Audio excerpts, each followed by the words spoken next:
I decided to play Pokemon HeartGold in a Nuzlocke challenge, a journey where your Pokemon can die with every small mistake, but that didn't happen to me. So I managed to apparently beat it with no casualties at all. A lot of close calls, sure, but no deaths. And since that didn't turn out to be as fun as the last one, I scrapped the entire video altogether. Until this one came out. That's right, I decided to play Pokemon HeartGold in a randomizer Nuzlocke challenge. A journey where every single Pokemon is randomized. From wild Pokemon to trainers to gym leaders to the Elite Four. They had an Arceus. Oh my god! Nuzlocke rules are simple. Catch the first Pokemon in the route, nickname that Pokemon for emotional attachment, and if it faints, it's gone. For good. And since this is a hardcore randomizer Nuzlocke, there are going to be some extra rules like no items in battle, no legendary, game must be in set, and level caps. Will I be able to beat this Nuzlocke with no deaths like the last one? Ha! Nope. Will I be able to beat this Nuzlocke at all? Or will I eventually give up and admit defeat? And hey, Larry from the future here. If you're enjoying the video so far, I just wanted to say that creating these videos takes so long to make and sometimes I can't update you guys in the video. So I created a small Discord server for you guys to hang out with me. You might occasionally see me go there and work on the videos I make. So if it's not too much of your time, join my Discord. The link will be in the description below. Anyways, on to the video. We started off the journey with my character, Larry, and I was instantly summoned to meet Professor Elm. While I was walking, I noticed a very suspicious fella standing at the lab window, just staring. Okay then. When I finally arrived, Professor Elm gave me a task to retrieve a package for him, and if I agreed, I get to pick my starter. I got to choose either a Ralts, a Dratini, or a Charmander. I wanted to go for either Ralts or Dratini, since, you know, my last Charmander didn't survive last time, so I ended up with Dratini. And with that, I was ready to begin my journey as a Pokemon trainer. And he died. Does that kill? It's fine. Oh my god!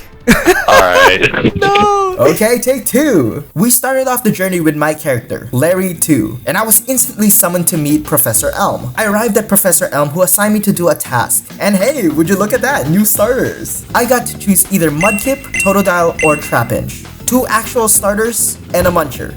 I ended up picking him since I didn't want to use an actual starter as my starter. Like, come on guys, it's a randomizer for crying out loud. I named him Glumptuous and we finally started our journey together in this new region. I step into the first patch of grass only to find, oh my god, that's a Deoxys! Oh my god, what the heck? Okay, it's fine. It's level 3. I got Dig, so it won't be a problem, right? Wait, what? So yeah, it turns out Glumptuous here has the ability No Guard, which means every attack is gonna hit, which sucks for a Pokemon whose only attack is Dig, which means he's gonna get hit twice before I even attack. Luckily, I managed to survive, but I do need to level Glumptuous up for him to learn a new attack. We met the person that Professor Elm wanted us to meet and he gave us an egg. As I turned to leave, I received a panic call from Elm saying that someone had stolen one of the starters. I tried rushing back to the lab and accidentally bumped into that suspicious window guy we saw earlier, which caused him to drop his trainer card, his passport, his birth certificate, his business card, and even his Discord tag. At Benito? As I was trying to help him out, it got me wondering. This fella had been staring at the lab for quite a while and Professor Elm claimed that someone stole one of the starters. Heck, if I didn't know any better, I would think this funny looking fella is the thief. But wait a minute, aren't the other starters a water type Pokemon? I completely forgot they have a water starter, god dang it. Thankfully, Glumptuous had leveled up and learned Earthquake, so we managed to beat him. As the thief rambled about becoming the strongest trainer, he immediately bolted out before I even get a chance to stop him. After reporting back to Elm, we told the police and what we thought we knew about the thief. They asked me what the name of the thief was, and my friends and I were trying to think of a good name for him. Benito. His name is Benito.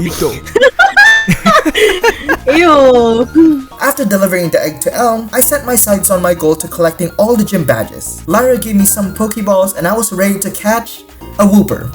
Well, okay, that's not bad per se, but I wanted to get that Deoxys earlier. I named this derpy little fella Glumpud, and faced unfortunate events while trying to catch a Kingdra.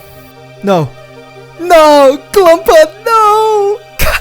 If only my stubbornness didn't get me, Glumpud would still be alive. And I didn't even get to catch the Kingdra, losing 2 potential Pokemons in my run. I am so sorry, Glumpud. You've been with me for how long was it? 4 minutes? I think it's 4 minutes. But those 4 minutes were legendary. After that Kingdra, I did manage to snag some more Pokemon. Glumptuff with Iron Fist, Glumclops with Static, and Glumpero with Overgrow. If my nicknames weren't obvious before, they're certainly obvious now. Also, would you look at that? I ended up catching a bigger Dratini, which made this run infinitely better than the last one already. I went to an old tower where I found Benito, beating up an old man. After the old man called Benito weak, he teleported away, leaving me and that old man on our own. So I did what any normal person would do. I beat him up too and took his TM on the way out. At last, it was finally time for my first gym battle, against Fisher Max. Things started off smoothly with Nidorino, but when it came to his Ace Stantler, I'm gonna switch to Glumclops. What the heck is that? Holy shit. No, Glumclops! Okay, Glumporagon. Judge, what? Oh, live. No! Yeah, I didn't know this ugly bear wasn't just packing a freaking seed flare, but also had judgment. I was lucky that Glumpero managed to pull through and finish the fight, earning me my first gym badge. But I can't forget the sacrifice that Glumtough made for us to win the fight. And Glumclops. I forgot about Glumclops. Even if it wasn't entirely necessary, I truly appreciate what he did for the team. The first gym badge may be tough, but it was an indication of what's ahead. Every other gym is going to be a nightmare to deal with. As I left the gym, I got a call from Professor Elm telling me that the egg I gave him earlier would be more suited in my adventures. I received the egg from his assistant, and as soon as I left, I was greeted by this mysterious kimono woman sizing me up. She looked at me from top to bottom, getting way too close for comfort, and just left.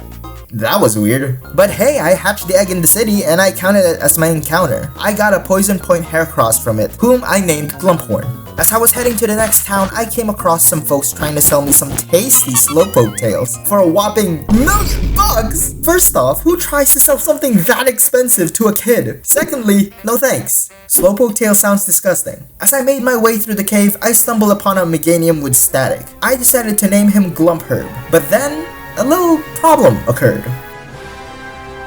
Oh! Can I catch this? Oh wait, this is bad. I'm gonna switch. Then I'm gonna catch it. It was my first legendary. Granted, I caught it, but since my rules specifically say I can't use legendaries, I have to box it. It was my first encounter on that route, and I had no choice but to bench it. Once I arrived at Azalea Town, things felt off. The locals were worried about the sudden disappearance of Slowpokes, and the town was also crawling with people in black jumpsuits advertising the Slowpoke tails too. I went down to Slowpoke Well, caught a Glumpquack, met the person poaching the Slowpokes, and lost Glumpquack. He's gone. He's immediately gone. Awesome. I was finally against the gym leader, Fissure Pansy, where he opened with his ace, a Charmeleon. I sent out Glumshuas to take him out with Earthquake and, well... Glumshuas does not resist fire, but is not weak to fire. He's also not a dragon type yet. What the heck? Oh! Damn! The crit! I can't believe it happened again. My starters kept dying from gym leaders, all because of some lousy crit. Glumpero swooped in and finished the Charmeleon, and Pansy sent out Electabuzz. So I think you just lose this. No, it won't die. Trust. Alright, if you say so. What the heck? Okay, now this is just getting stupid. I sent out Glumphorn to clean up the Electabuzz, and Pansy sent out his Love Disc. No, you gotta okay. You gotta watch it have like the most insane move right now. Watch it have a flying type move and you just die instantly. It does. He didn't die. Glumphorn didn't die. Thankfully, the game reminded us on why Love Disc is horrible, and we managed to beat Pansy. The death of Glumshuas and Glumpero were a tough pill to swallow. A starter and a good Pokemon gone by the hands of a gym leader. They didn't deserve to go out like this. But sometimes, sacrifices must be made to see the end of this cursed journey. After one quick side quest, I ran into that mysterious kimono girl again, asking for directions. But I didn't know where to go either. So we both got lost. Thankfully, Glumphorn came through, leading us out of the forest. Once I step outside, I was lucky enough to catch a Piloswine. This was such an exciting moment for me. He's one of my all-time favorite Pokemon, and I can't wait to evolve him. I'll take it. I hope it stays alive for a good while. I did make impossible evolutions to happen, so that means Piloswine can evolve. It already was able to evolve. It's not a trait evolution. Oh. Okay, I thought it was. Actually, I don't know if it's gonna be able to evolve. Wait, what? It's a move evolution. You need ancient power. Oh. You've randomized moves. Oh, I forgot that. God dang it. I didn't even consider that. Ugh, screw it. We're just going to Goldenrod. I went straight to the casino, gambled my mood away, and wondered if I was going to get a randomized prize, but unfortunately, I got the same Pokemon. Now at this point in the game, we're able to face one of the hardest gym leaders. Fortunately, Whitney was on break today, and I was up against Fisher Joe, and he sent out Lombre and Flygon. Yeah, it was way too easy. Though you are weak to water. No worries. It didn't matter. Yeah. A Flygon. Okay, this is the easiest Yeah. fucking battle for you. Honestly, Bugsy was way worse.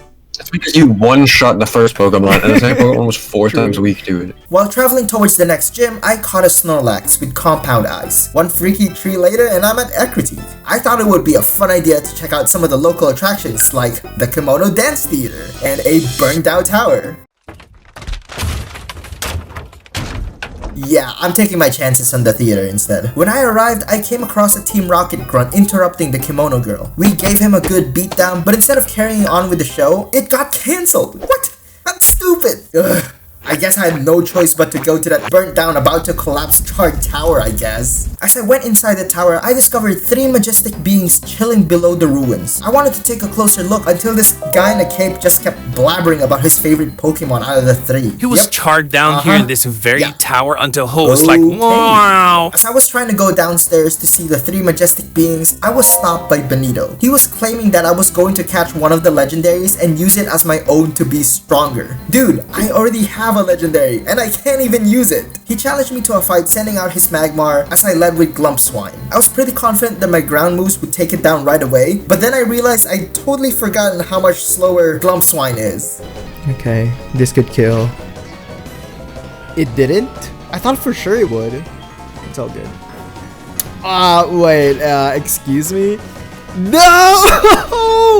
I know, I should have switched them, but come on, I didn't realize that burn status lowers attacks. Rest in peace, Glumpswine. You were supposed to carry me and, you know, evolve to a Mamoswine, but you can't even do both of those. I still love you though. After slapping Benito, he ran away, and I headed downstairs to check the 3 legendary Pokemons. They took one glance at me and immediately yeeted away from me. Was Suicune here? Oh my gosh, did you catch that? Suicune zipped by like a total whirlwind right before my very eyes. That's 2 tour spots in a row where it sucked. The kimono dance got cancelled and my Piloswine died. I just ended up going to the gym and got the badge from Fisher Liliana and went out of my way. This town sucks. While I was on my way to Olivine City, I caught Glumtrick the Electabuzz and Glumpondies the Rhyhorn. As I arrived at Olivine, Benito stopped me saying that the gym leader wasn't there as she was nursing an Ampharos in the lighthouse. I went to the lighthouse, tried challenging the gym leader from tried challenging the gym Dude, what's wrong with your Ampharos? She's dying. Oh, I'm sorry. Look, can you just help me out with this? Fine. She gave me an IOU letter and told me to go to Cianwood. I reluctantly agreed and traveled my way there. I caught a Glumpster the Turtwig and Glumpetal the Roserade. You know, with all these grass-type Pokemons I'm catching, I feel like the game is kinda telling me something, specifically towards Glumherb. But hey, maybe I'm just being skeptical. Oh well. I did not mean to press Giga Impact. Oh no. And he's gonna recharge.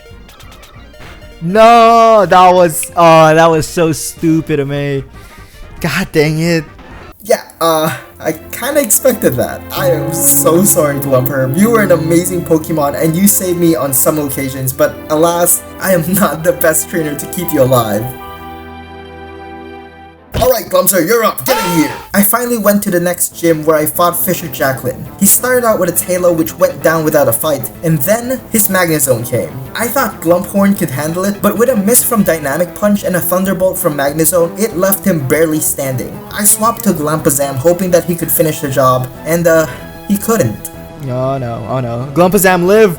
No! Was that death really necessary? I can't help but think that Glumpazam would still be around if I had played my Pokemon better. We did manage to beat Magnezone, but now I'm watching the deaths pile up in my PC. The Pokemons that should have made it if I had made smarter moves. It honestly makes me wonder how I even managed to pull through the first HeartGold run without losing anyone. I immediately replaced Glumpazam with Glump Jelly the Tentacruel, and after grabbing the medicine for Ampharos, the gym leader decided to let me challenge her as a thank you. I went up to her gym where I got to fight Fisher Leo, and as she brought up her first Pokemon, Fisher Leo. What? A Heatran. A freaking Heatran. I think this was the very first time I've encountered a trainer with a legendary, which is wild. I'm very glad that I did bring Glump Jelly, who managed to take down Heatran. The next two Pokemon were a breeze compared to her legendary, as she just sent out Sandshrew and Seviper, with Glumpster and Glumptony taking them out easily. And with that, we managed to defeat Fisher Leo with no casualties. After my first legendary trainer encounter, it really opened my eyes. My team had some noticeable weaknesses, and I definitely had to work on fixing them. I started finding more routes where I hadn't caught a Pokemon yet, and I encountered a Charmeleon. This was perfect since I really needed a flying fire Pokemon in my team right now. Plus, it feels like a nice way to balance things out after my adventures with Arsonist. I decided to name him Glumperated. I finally made it to Mahogany Town, if you can really call it a town. It's just a Pokemon Center, a gym, a house, and a little souvenir shop. Nothing suspicious about it. No need to be alarmed.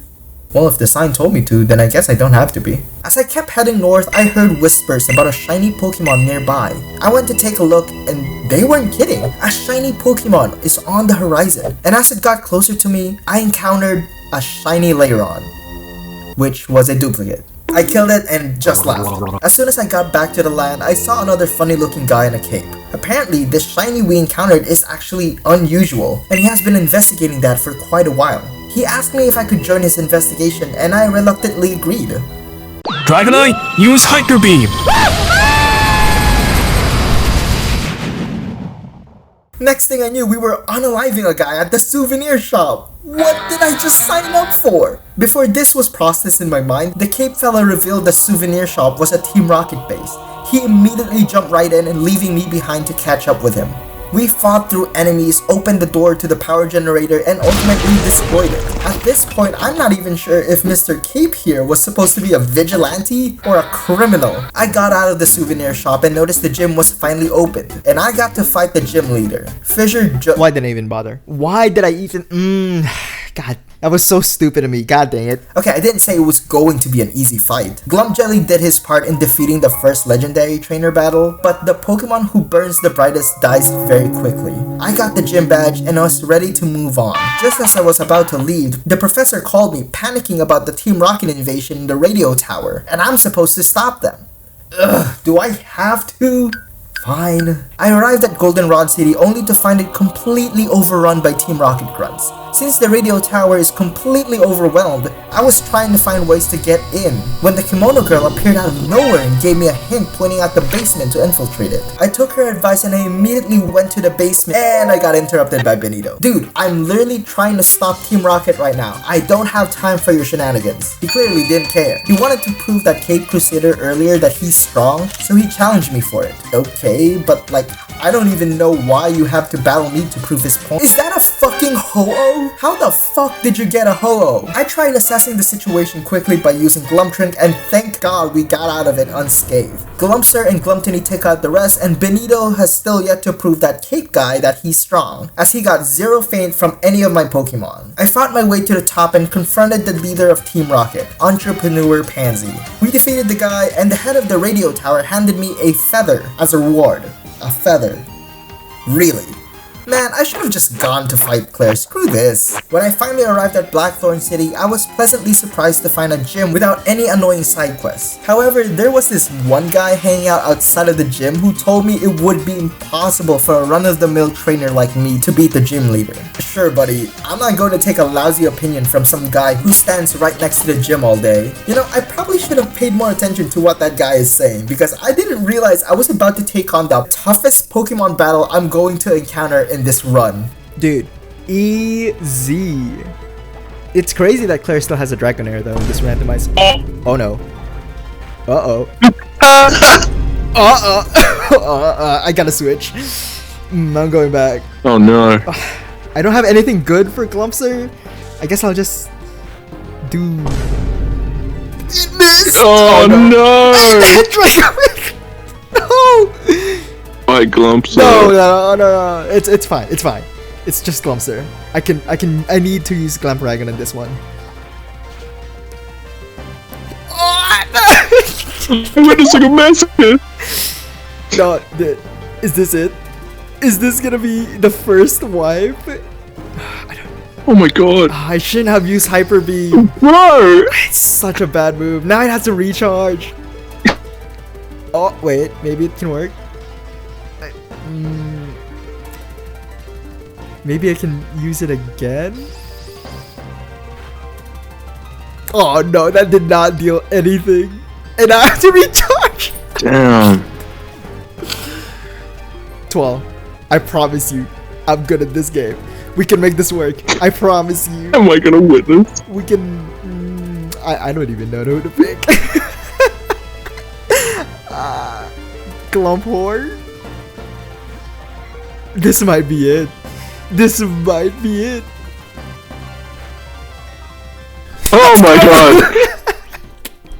See, I told you, Twelner. I got this. Easy.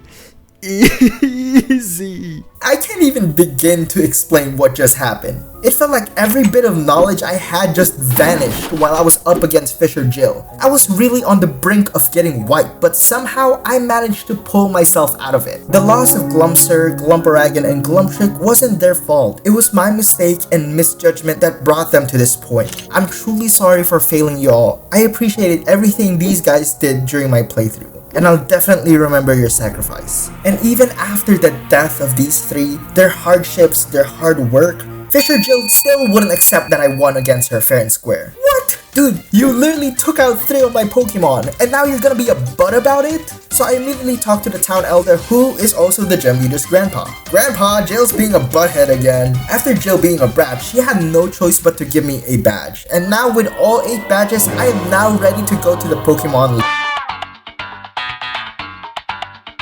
Hey, Larry, get over here. I got something to show you. I went back to my hometown and talked to Professor Elm, and he showed me this amazing Pokeball that guaranteed the capture of any Pokemon. It's called the Master Ball. Yeah, whatever, yeah. I also got tickets from the Kimono Dance Theater. Hey, yo, give me that! Apparently, the Kimono Girls wanted to see me, so I had to go to Ekritik to attend the theater. Finally, a second chance. Last time I went there, they had to cancel the show due to some fighting on the stage. But now, I'm excited to see the show.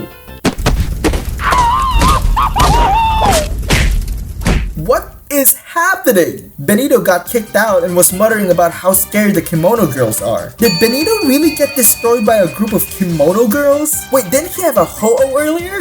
I didn't know what I was expecting. I went inside and they all wanted to challenge me to a fight. Surprisingly, most of their Pokemon are ground and water types. I ended up using Glumpetal to take down most of them without too much trouble. After the battle, I overheard them chatting about how I was the one they had been looking for. They asked me to make my way to the top of Bell Tower, where they would summon a mystical Pokemon, and I was going to be the one to face it. I agreed on their request, and as I climbed to the top of the Bell Tower, and sure enough, a legendary Pokemon appeared in the sky, its cries echoing dramatically for a moment. Wait a minute. I've heard this cry before. Oh, god damn it! I already caught these suckers before. I ended up going down to the tower, catching whatever Pokemon I saw first. A Seaking? Screw it, you're now Glum Queen. Screw Ekritik, man. This place blows. I'm going straight to the Pokemon League. I traversed through Tojo Falls, explored the final route, navigated to the Victory Road, and with the Pokemon League in sight, nothing is going to stop me. Until someone stopped me. Of course, Benito is there to interrupt me. I have to admit, after his fight with the Kimono Girls, it seems like he really took a dip because all of his Pokemons are pretty easy compared to the ones I faced back in the radio tower. He had a Blossom, a Gopin, a Lilith, and even a Love Disc. Man, he really lost it. I gave him one more reality check and he finally left. He didn't want to fight anymore, and I quite literally broke him. After that underwhelming battle, I turned my focus on the final challenge ahead, the Pokemon League. With everything on the line, I didn't get to pick and choose the Pokemon I have in my team anymore, as I believe this team can handle what I think would be the hardest battle yet. Glumphorn, Glumperated, Glumptony, Glumpetal, Glumpondese, and my Glumqueen. With this team, I stepped up into the league, ready to face the final challenger standing between me and the title of Pokemon League champion. The first fight was against Artist Joey. Glumphorn handled 3 of his Pokemons while Glumpetal and Glumperated took out the rest. Artist Bob was next, and Glumphorn and Glumperated took out his Togepi and Shedinja. When Bob sent out his puzzle, I assumed that Glumpondese would take it out, or at least negate its damage since it's an electric type. It has Seed Flare. Of course it has Seed Flare. Why wouldn't it have it? Sweet. It reminds me back to Faulkner again. I had no idea how this Plusle even learned Seed Flare, but it instantly ended Glumpondies. I'm so sorry, Glumpondies. You barely got any time in the spotlight, but you took that hit like a champ. I managed to take it down along with the rest of its team, and we went on to the next. We arrived next to one of the manliest trainers I've encountered. Well, next to Fisher Jacqueline. Tell me, what's your name, sir? I am Artist Stacy. Despite her intimidating presence, I handled the team with no problem. The final Elite Four member was Artist Marshall, the member who has the famous quote about playing with their favorites, a true embodiment of the ideal Pokemon trainer. Admirable, really. But I didn't realize her favorite Pokemon was a freaking Arceus. Oh my god! Thankfully, Glumphorn was leading the charge and made quick work of the literal god of Pokemon. After that, it was pretty much smooth sailing from there, even though there were some close calls. After the battle, she gave me her quote, "Truly skilled trainers should win with the Pokemon they love best." Yeah, sure buddy, that's not an excuse for you to bring out the freaking omnipotent being in our match. I left that conversation and I finally encountered the last trainer between me and being the Pokemon League champion, the Cape Crusader, Criminal. I don't know anymore. He still kind of murdered a guy right in front of me, but still, I'm up against the champion himself, Technician Crystal. He started off with Growlithe, who went down with no problem. He then sent out Seedot, who also went down with no problem. Then came Armaldo, that also kind of went down with no problem. Then there's Finneon, and Curlia. Damn, is this actually the champion? Doesn't matter. I'm sure his final Pokemon must be the strongest one in the book. It's Ledian. It's Ledian, of course. Why not, you know? And okay, we beat the game. Okay, let's go. Honestly, Claire wasn't kidding. I think she can actually rival the Pokemon League because holy, it was something.